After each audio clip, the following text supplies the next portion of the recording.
नमस्कार दोस्तों, आज की हमारी कहानी है कुएं का पानी, जो कि अकबर बीरबल की कहानी है। एक किसान बहुत परेशान था। उसे अपने खेतों को सींचने के लिए पानी की जरूरत थी, इसलिए वह कई दिनों से अपनी जमीन के आसपास किसी कुएं की तलाश कर रहा था। इसी तलाश में वह घूम ही रहा था कि अचानक उसे एक कुआं दिखा। यह कुआं उसके खेत से बहुत नजदीक था, इसलिए किसान बहुत खुश हुआ। उसने सोचा कि अब उसकी परेशानी खत्म हो गई। यह सोचकर वह खुशी खुशी घर चला गया। अगले दिन वह पानी लेने कुएं पर पहुंचा। जैसे ही उसने कुएं के नजदीक रखी बाल्टी कुएं में डाली, वहां एक आदमी आ धमका। वह किसान से बोला, यह कुआं मेरा है, तुम इससे पानी नहीं ले सकते। अगर तुम इस कुएं से पानी लेना चाहते हो तो तुम्हें इस कुएं को खरीदना होगा। यह बात सुनकर किसान कुछ देर रुका और फिर मन ही मन सोचने लगा कि अगर मैं इस कुएं को खरीद लूं तो मुझे कभी पानी की कमी नहीं होगी और न ही मुझे पानी के लिए इधर उधर भटकना पड़ेगा। फिर क्या था, दोनों के बीच एक रकम तय हुई। किसान के पास उतने पैसे तो थे नहीं, लेकिन वह यह मौका छोड़ना नहीं चाहता था, इसलिए किसान ने उस आदमी को अगले दिन वह रकम देने का वादा किया और घर की ओर चल दिया।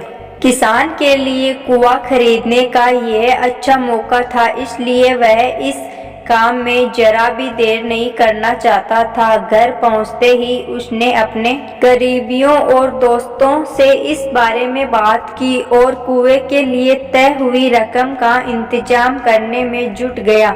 थोड़ी भागा दौड़ और कोशिश के बाद आखिरकार उसने वह रकम।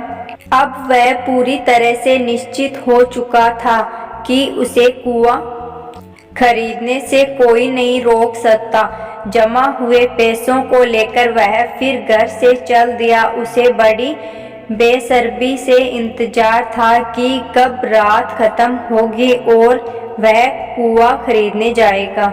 इसी सोच में वह पूरी रात सो नहीं सका। अगले दिन सुबह होते ही वह कुआं खरीदने निकल पड़ा। उस आदमी के घर पहुंच किसान ने उसके हाथ पर पैसे रखे और कुएं को खरीद लिया। अब तो कुआं किसान का हो गया था, तो फिर उसने पानी निकालने में देर नहीं की। जैसे ही किसान ने कुएं से पानी निकालने के लिए बाल्टी उठाई, उस आदमी ने फिर बोला, ठहरो, तुम इस कुएं से पानी नहीं निकाल सकते हो। मैंने तुम्हें कुआं बेचा है, कुएं का पानी अभी भी मेरा है। किसान मायूस हो गया और न्याय के लिए राजा के दरबार में शिकायत करने पहुंच गया। मालूम है उस राजा का नाम क्या था? राजा अकबर।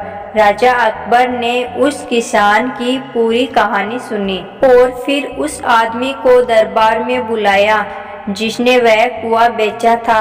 राजा का फरमान सुनते ही वह आदमी भागा भागा दरबार में हाजिर हो गया। राजा ने उससे पूछा, जब तुमने इस किसान को अपना कुआं बेच दिया तो फिर इसे पानी क्यों नहीं लेने दे रहे हो? आदमी बोला, महाराज, मैंने केवल कुआं बेचा था, पानी नहीं। ये बात सुनकर राजा भी सोच में पड़ गए।